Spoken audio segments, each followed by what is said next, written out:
Okay, hello folks.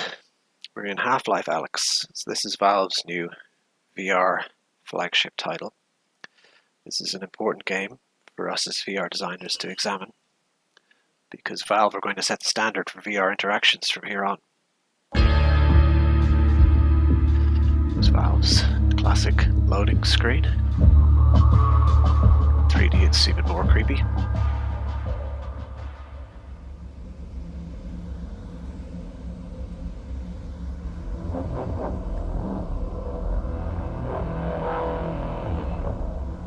Now the scale of this scene is really interesting. It's really impressive. The background has got a very intense fog, which makes it feel oppressive. There's nice smoke effects. Notice how my hands are rendered. The scale of the title is really nice, and I think what's interesting as well is that the menu system is presented so extremely close. So unlike Beat Saber and Space Pirate Trainer, who put their menus far in the distance as large TV-style interfaces, Half-Life Alyx uses a very close interface. It almost feels like your fingers are going to reach out and touch it. And in fact, they can. So I can touch that. Instead of pulling the trigger, I can just reach out and tap it. I also get a laser pointer. This is an interesting choice. So the scale of the text is really the same. A large screen far away presents the same text size as a small screen up close.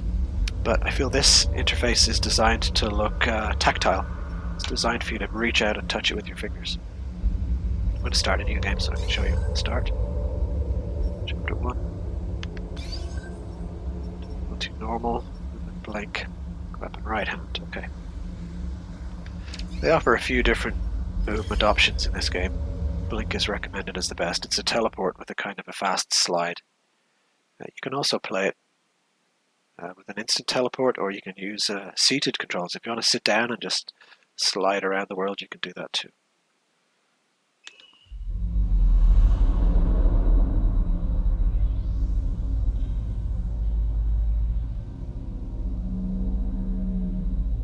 Now I notice the scene is not pure white.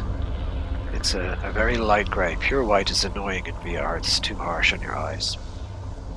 So they've made this an interesting, ghostly sort of a scene. These little black particles are nice to give you a sense of scale and depth.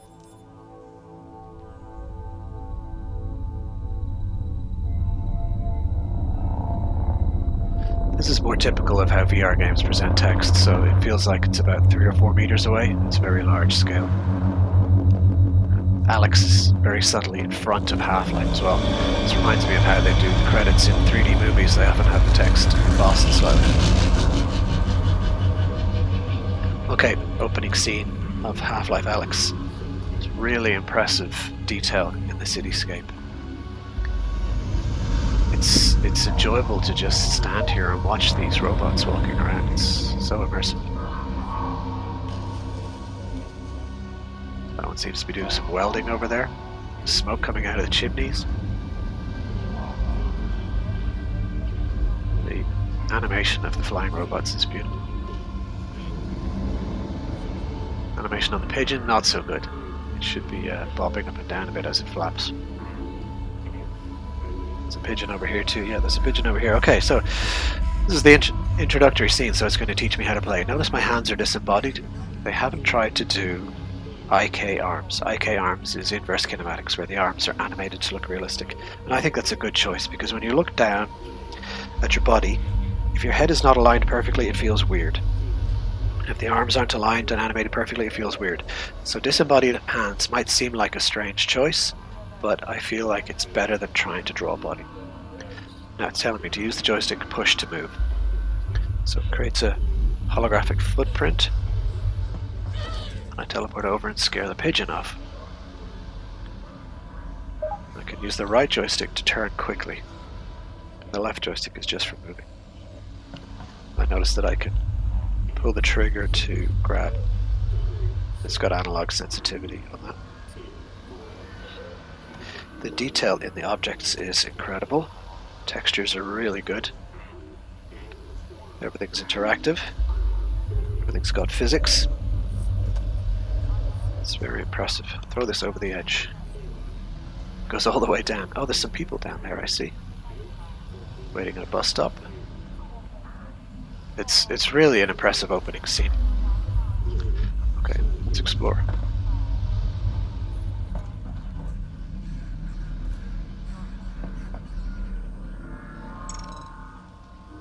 Call from Eli Vance. Coming call. Alex! How's it looking up there? It's good, Dad. Metrocop movement is normal. Same for the Combine patrols. How's it going in the stockyard? One Combine mini reactor from a shipment of 4,000. They're never going to miss it. Here, see for yourself. I like that I can pass objects from one hand to the other. Someone's hacked into the Combine construction network. Don't get greedy, guys. We're not made of time here. 1 minute and I'm out. Guaranteed. Oh, also, I spotted the Combine moving supplies into the quarantine zone. That place has been deserted for years. That is all. Well, we'll look into it when we get back. I like how they've used really old TVs and calibration monitors. Terrific. It's like the technology was stuck in the 90s, the 80s and the 90s. Look at the fans in the back of this computer. So even though we're clearly set in the future, it's almost as if technology was frozen and progress was locked around 1990. Now here's an interesting choice they've made. When I grab something and move my hand, the virtual hand is moving a lot slower than my real hand. So my real hand is moving at this speed, but if I grab that and move at this speed, the virtual hand lags behind because the door is heavy. And that gives a sense of inertia and weight. That's an interesting choice. So instead of having the hand snap to the correct location and the heavy door jump, they've put a lag in it, making the hand spring to the correct location. This is a great device. Even though there's now a disconnect between my physical hand and my virtual hand, it makes me feel like this door is heavy. If I let go, it continues to slide. Look. I release, it continues. This is a really good interaction system. The animation on the wheels as well is a nice touch. Makes it feel very natural. Now, just look at this. Look at the texture and detail here. The walls are scuffed. Paintings are faded and have scratches. There's wet, polished parts on the wood. Some of the wood is shiny. Amazing attention to detail. Press and hold to toggle the game menu. Now they have correctly located the buttons on my controller, so they haven't just shown a default controller like the Vive or the Index controller. They've recognized that I'm in Windows MR, and they've shown me the correct button locations. And again we get this, we have an interesting holographic effect, so they're drawing little yellow dots with glitches as they animate to show me that I'm now in a sort of a simulation mode. It's a very nice way of pausing the game. I can still see the background, but it's darkened. My menu is here. And again, I can pull the trigger to interact with this, or I can reach out and touch the button. That also works. So they've made the menus tactile. Very clever.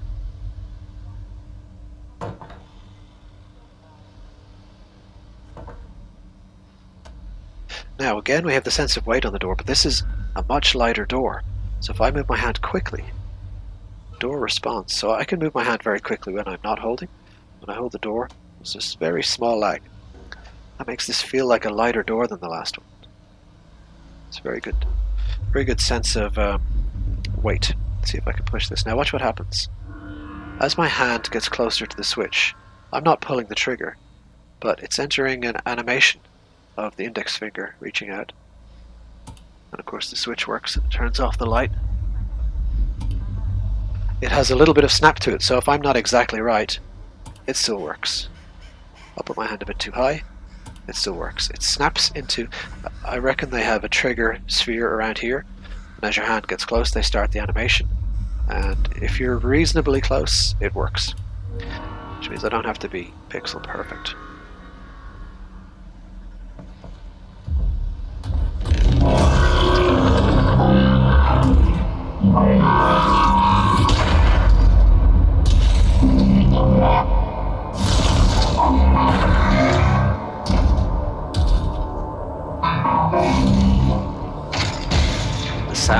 guys is really intimidating and ominous, and of course they've accompanied it with a change in the music.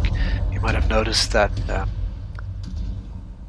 ominous, spooky chord in the background music that played when he came up, so it gives you a sense of fear when that thing arrives. You really just want to stop and watch it. It's so immersive. I like the sense of height we have up here. We really feel like we're in a very dense city. And the juxtaposition of the Combine's high-tech equipment with the older architecture is really nice. I mean, they set this art style in Half-Life 2, but it works even better in VR. It's just so real and natural looking. So you accept this crazy artificial sci-fi stuff because the rest of the world feels so natural and real. There's a guy on a bike down there, and then above him there's a flying drone. The combination of familiar, realistic, grungy, dirty stuff with sci-fi makes the sci-fi more believable. Just like Blade Runner. Again, look at the detail in here. The carpet is wrinkled. The sunlight coming in the window is catching the carpet. Little piles of dust. Look at this guy.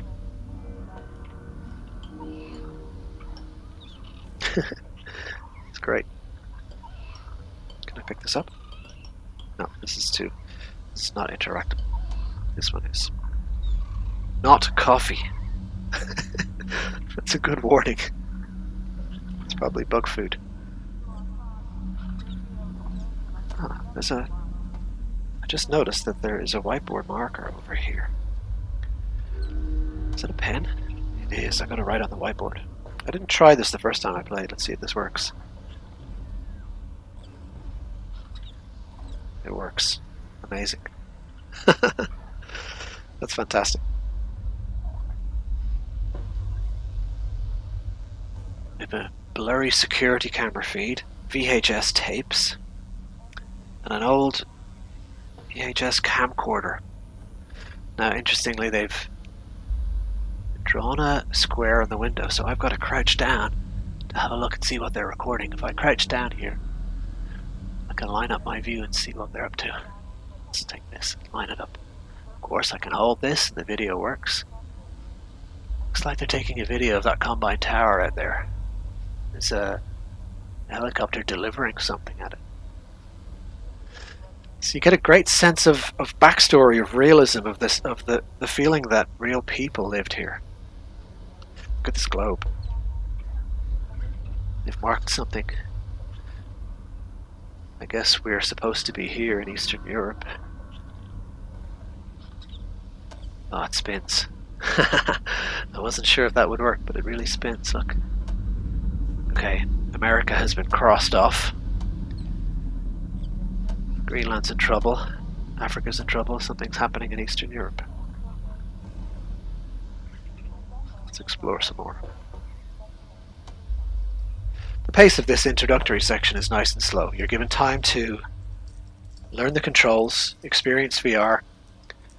If you're new to VR, this is a very nice, safe, slow-paced introduction. For many people, this will be the first VR game they ever play. Notice how they highlighted one of the buttons in green? So I felt like that's the one I should press. Cockroaches on the floor. Look at the cockroaches. They scuttle under the... Oh, they're glowing cockroaches. They must have been Combine bugs. Look at this. Look at this puddle.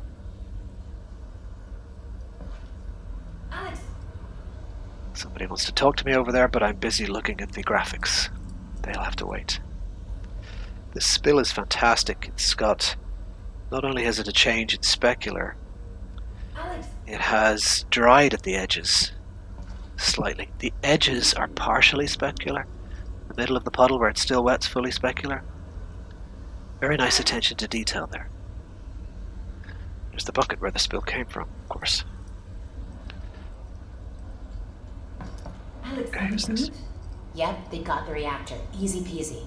I'm headed back to the safe house right now to meet Dad. Go. We'll be in touch. Stay safe. Now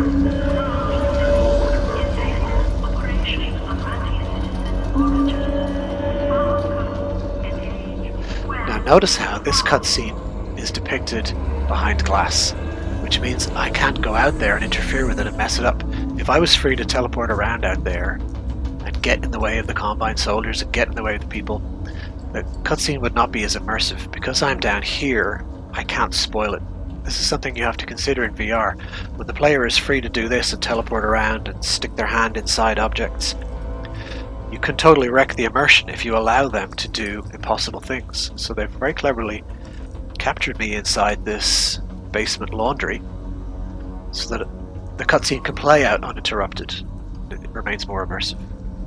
Now, let's take a look at what happens if I do something silly like stick my head through a wall. So in VR, the player is free to go wherever they like. I could push my head through here. Let's look at what happens.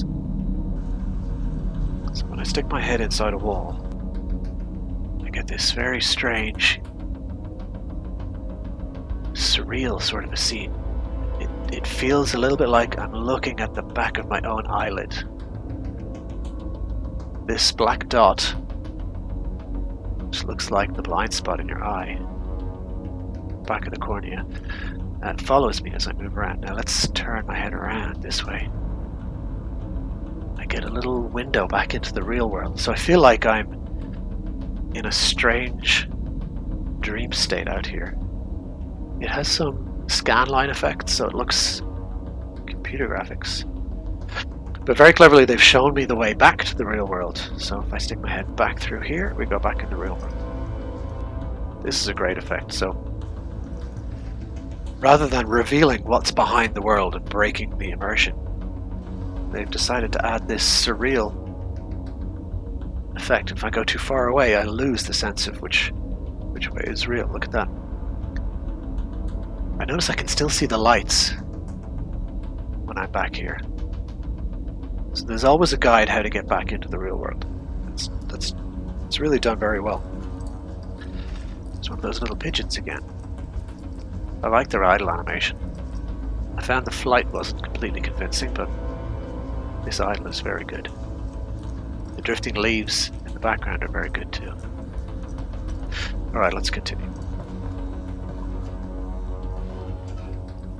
That door snapped open suddenly. It seemed that I collided with it. Perhaps I teleported so close that it became... I was inside it for a second. It caused it to snap open. Here's more of the fantastic, partially dried puddles. I really like the variation in the specular map there. Everything is super detailed. Everything has a high quality normal map. Even this close, even with my face right on this pipe, it looks good.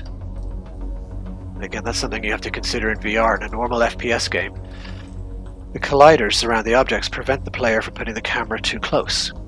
But in VR, I can do this. I can put my eye right on the object, and the textures still look good. Okay, here's a big heavy door. And we're outside now. Okay. Alex, over here. What is it? This doesn't seem like a routine sweep. Are you sure everything went okay? 100%. Facial animations and the whole motion capture is really good. Lighting on the faces is very natural. The different texturing on the badges and the costume are really good.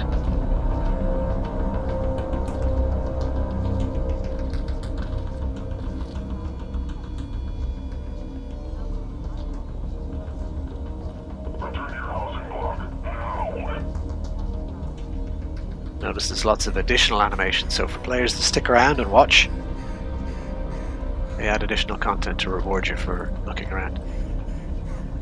I like how the blue glow from the force field is reflected on the wall over here.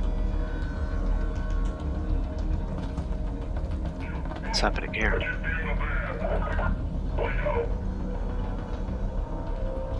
Again, notice this animation didn't trigger until I came over here. So the game is very aware of where the player is, triggers the animations at the right time. And again, notice I'm behind bars, so I can't wreck the animation. You don't want the player to just go over there and teleport around and make the whole thing look farcical.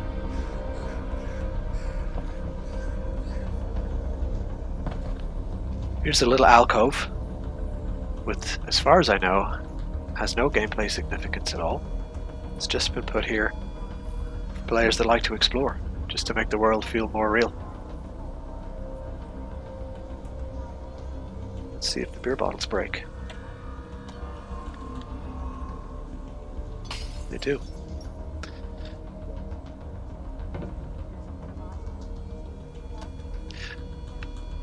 And perhaps that's why they put this here. Perhaps they just put this here for people who wanted to see what can I smash.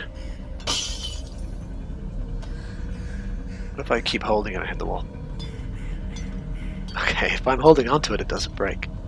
Oh, there it goes, it does. I need to hit it faster.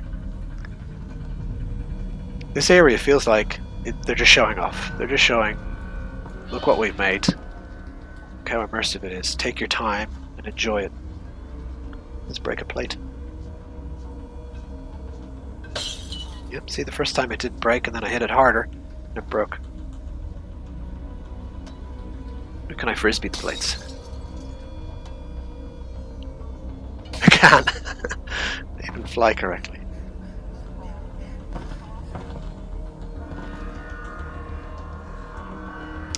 Typically in video games, when the path is not clear, but you want to lead the player's eye somewhere, you use light. So this corner is dark, so I might examine it, but it's obvious I can't go this way. I can't go that way. There's a light here, so I'll go this way. And there's a light over there, so I'll go this way. So this is a good motif to use when you want to guide the player. You want to make the world feel like it's open, but you also don't want the player to get lost. Use light. Players will be drawn towards light. They'll tend to head that way. It feels safer to be in the light. So use that instinct to guide the player. Yeah, look at the attention to detail. Paper towels and a broom.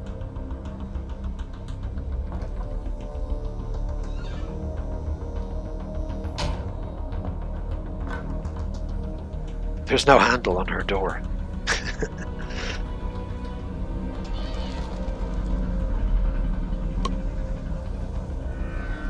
Okay, so we've spent a few minutes just navigating simple terrain, and now they've introduced a ladder, so they're going to teach us how do we navigate vertically.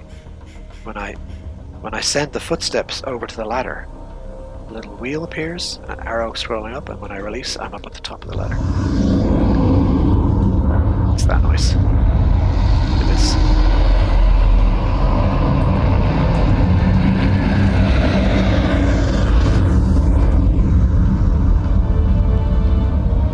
Again, the music swells when the intimidating vehicle flies overhead. I feel like these planks are leading me. Again, notice the light spot on the wall with the nice shadows. Your eye tends to get drawn to the light. All of this side is bland, unlit. This is bright and animated, which draws my eye this way, which means I'm probably going to go this way, and then I see something red. Usually, something red is eye-catching. It's there on purpose. Okay, now this is teaching me that it is safe to jump down. Which button should I press? Obviously the green one. Doesn't do anything, doesn't do anything. Whoa, wait, I just live here! I'm gonna put my hands down and see what happens. Wait, don't shoot! He doesn't seem to care.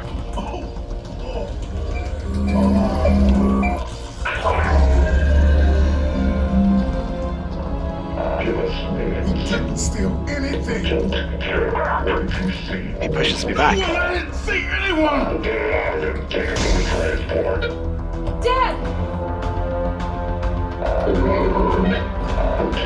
Hey, wait! Now the teleport's disabled. I can't actually get out, so I have to get stunned by the combine.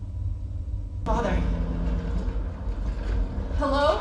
Okay, we wake up in this Damn it, where's my father? vehicle interior. Tell her to stop moving around back there. Stop moving.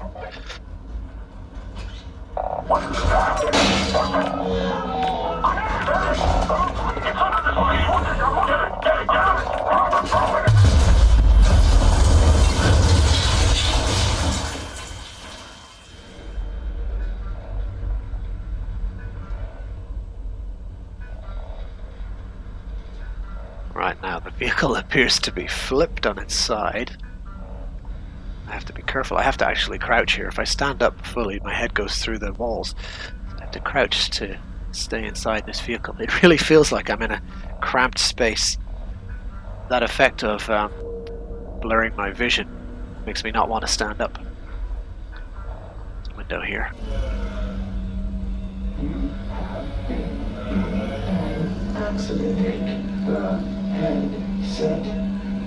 I guess I put this on my head. Yep. Alex, you there? You've got to get moving. Russell, I've been in an accident. I know! I caused it, so technically not an accident. You've got to get moving. Wait, where's Dad? He's fine. Follow the drone. Again, during the exposition, when they want to reveal the backstory, the player is locked in locations so that you can't run around and do strange things. Dad's okay, right? Yeah, well, no, to be honest, they've still got him. He was in a separate case. You saved me? Well, yes, I had no way of knowing who was in which van, so yes, the result was when I saved you. I know Now, where they're taking him. this is teaching the player how to navigate difficult terrain. The drone is here as a helper to guide you which way to go, so that you don't get lost. Keep following the drone. We'll figure out what to do. But you now have to learn things like jumping across gaps like this. Russell, So, what if do you I'm down just here, find back there? I'm That's not the crazy allowed thing. I don't know. to get across. Blurry pictures of a I have to climb up on this first. No, something else. And whatever Now it I is, can get they're going to across. kill anybody who saw it. And anybody who I knows messed it up. anybody who saw it. Which means us and your dad. Russell, just hang Did on. it. I'm almost there. So it's not really a platformer. You can't go wrong. It's not a timing type game. Alright, the drone wants to go that way, but obviously there's a fence there that I can't get over, so once again I'm attracted by a light. And now I'm going to learn that I can push obstacles out of the way, so here's this door. Give it a push.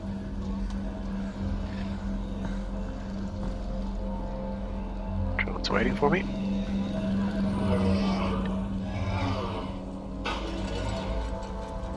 I like how it smacks the merry-go-round.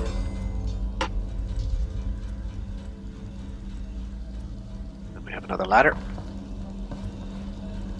So that interface is quite nice. It clearly lets you choose to teleport near the ladder or go up it.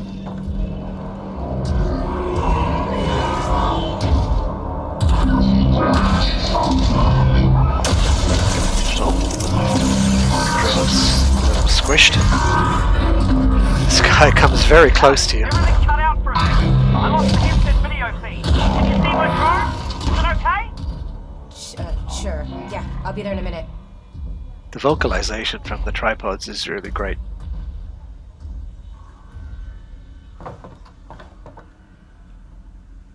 So now, it's teaching me that I can actually get over low fences. So low fences like this are navigable.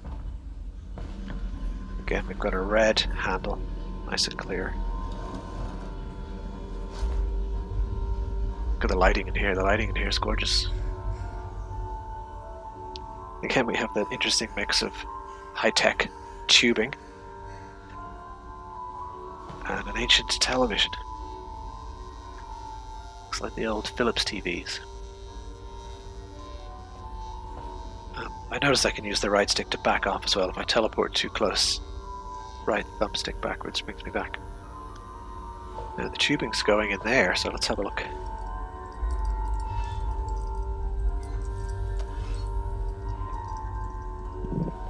Let's press the button, I suppose. Alex, great. Okay, let's wait. My drone's okay, right? Nope, it exploded. I'm fine, by the way. Right. Good. Well, that's the main.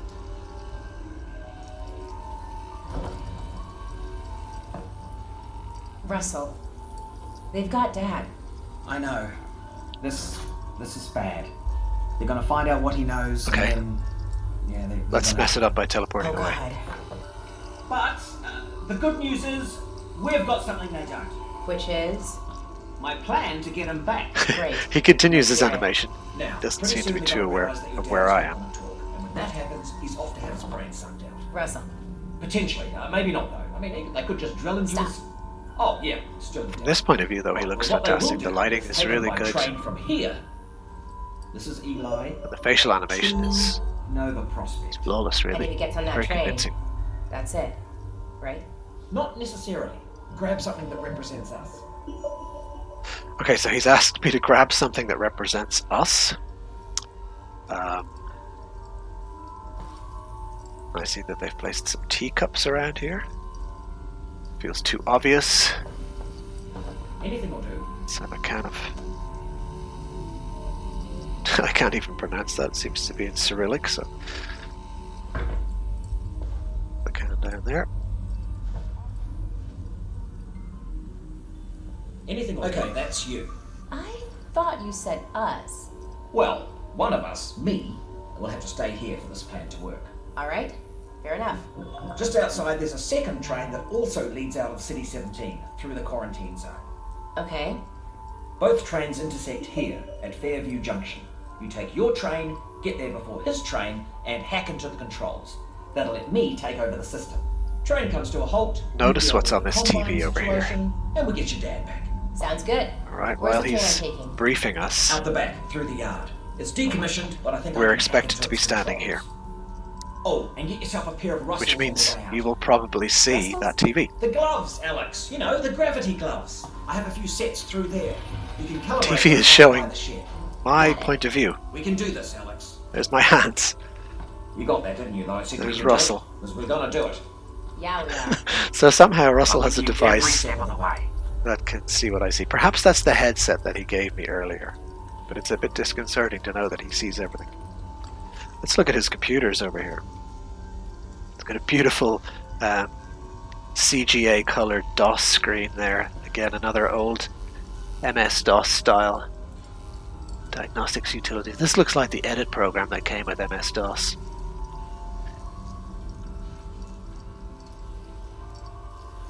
That view is a lot like the view you see when you stick your head in the wall. It's interesting. And of course, he's sitting there waiting for us to go and get the Russells, which are the gravity gloves, so we have to mess with them. Obviously. Let's see how he reacts to care. Okay, let's put a teacup on his head. His response is very convincing. Doesn't mind a teacup on the keyboard though. Wow, he responds to that very well. Look at that. What if I smash it? Smash a little plate beside him. Doesn't care. Spoon on the head. Okay, let's go and get the gravity gloves.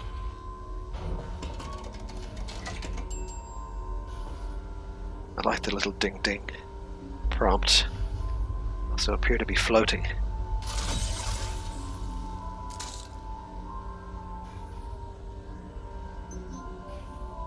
Now I've got my heart readout here. And an inventory system. Let's give these a try.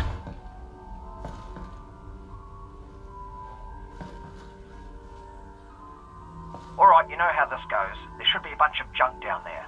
Aim at something with your hand open. You're attached. Make a grip. You've got it. Just a little flick of the wrist. Catch it. That's it. Great. Try again. So Russell's now teaching me how to use the Target. gravity gloves. Alright, make a fist. Target something. Make Reach a fist. Now flick your wrist to bring it in. Try catching it. Boom. Yep. Yep. One more time. I can hand objects from one hand to the other. And the voice training, teaching you how to do it, is a great touch. Now close your So hand. they've combined voice prompts with graphical prompts. It even flashes the trigger. Excellent. Now make a fist. Try catching it. Just like that. And I noticed that I can Gun. use either the trigger wait. or the I side almost button. forgot. Alex, up here! You're gonna need a gun! Don't worry, it's unloaded. It's unloaded now! Alright, let's get the gun. Oh, almost forgot. Guns need ammo.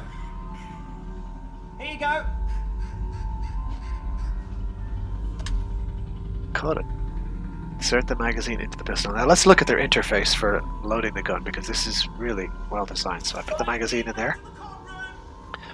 When I get reasonably close, the animation just continues. I don't have to push it all the way in, I just have to... Notice how my hand snaps there. Press the button to chamber the round. And again, they've shown me the correct button on the Windows MR controller, so I press the side button. Got one round in the chamber. Let's test it out, shall we?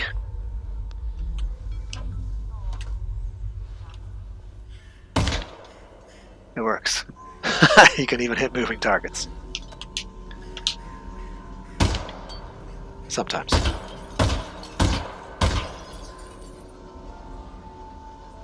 Alright, that's as far as I'm going to go for this video. There's plenty more Half-Life walkthroughs that you can watch. I want you to realize, though, that these Russell gloves solve a problem inherent in VR, which is picking things up as a chore. Picking things up involves you going over there, getting aligned properly. Now, if you're in a small room, you may bump into your desk or your computer if you move. If something's on the floor, it's annoying to have to bend down. It breaks the immersion when your VR controller bumps on the floor. You immediately lose the sense of being in the VR world and remember you're playing a game. So this device that lets you grab objects from afar, just pull them to you and catch them, is a wonderful solution to, in my opinion, a very big problem in VR, which is it's tedious to walk over to important things and pick them up. If I need that, if that's a piece of ammo, teleporting over carefully, bending down, picking it up. Now, I've just noticed the floor in the real world is here. The floor in VR is about 20 centimeters lower, so I can't even pick that up. And this is a common issue in VR, that the floor is not calibrated perfectly. So this device lets me pick it up without having to go over there. It really is a very intuitive system. You just pull it towards you and catch it. There's such an amount of leeway on the snapping. If I'm remotely close to catching it, it just works. So that was a good 10 centimeters away. It just snaps back into my hand. It's really a good system. That was behind my head, and I was able to catch it, even though the Windows MR controllers don't technically track behind your head. Okay, so I've used up all my ammo. It says press the side button to eject the magazine. Empty. I'm going to need more ammo. Okay, you can watch some more Half-Life walkthroughs on Twitch and YouTube. There's plenty of other walkthroughs. Russell, I'm out. Oh, is he going to give me some more? He is. Here you go. Oh, that was a bad throw, Russell. Where did it land?